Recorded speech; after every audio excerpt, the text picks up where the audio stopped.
വടകരയിലും ആറ്റിങ്ങലിലും തെരഞ്ഞെടുപ്പ് അട്ടിമറിക്കാൻ സാധ്യതയുണ്ടെന്ന് ആരോപിച്ച് UDF ഹൈക്കോടതിയിൽ. വ്യാപകമായ കള്ളവോട്ടിന് CPM നീക്കമെന്നാണ് ആക്ഷേപം. ഹർജികളിൽ ഹൈക്കോടതി തെരഞ്ഞെടുപ്പ് കമ്മീഷന്റെ വിശദീകരണം തേടി.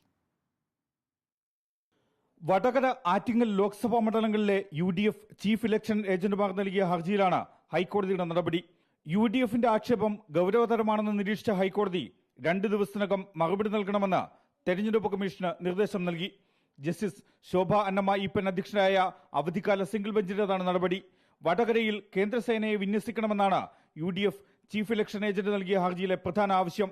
മരിച്ചവർ, വിദേശത്തുള്ളവർ തുടങ്ങിയവരുടെ വരെ പേരിൽ വോട്ട് ചെയ്യാനാണ് CPIM നീക്കം. മറ്റ് രാഷ്ട്രീയ പാർട്ടികളിലെ പോളിംഗ് ഏജന്റുമാരെ ഭീഷണിപ്പെടുത്താൻ സാധ്യതയുണ്ട്. പോളിംഗ് സ്റ്റേഷനുകളിൽ ക്യാമറ നിരീക്ഷണം ഏർപ്പെടുത്തണം എന്നുമാണ് വടകരയിലെ UDFന്റെ ഹർജിയിലെ ആവശ്യം.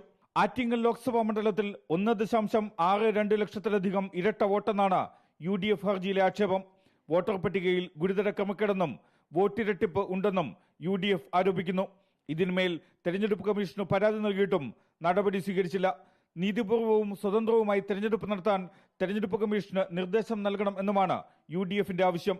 2 ഹർജികളും ഹൈക്കോടതിയുടെ അവധിക്കാല സിംഗിൾ ബെഞ്ച് വെള്ളിയാഴ്ച പരിഗണിക്കും. റിപ്പോർട്ടർ, കൊച്ചി.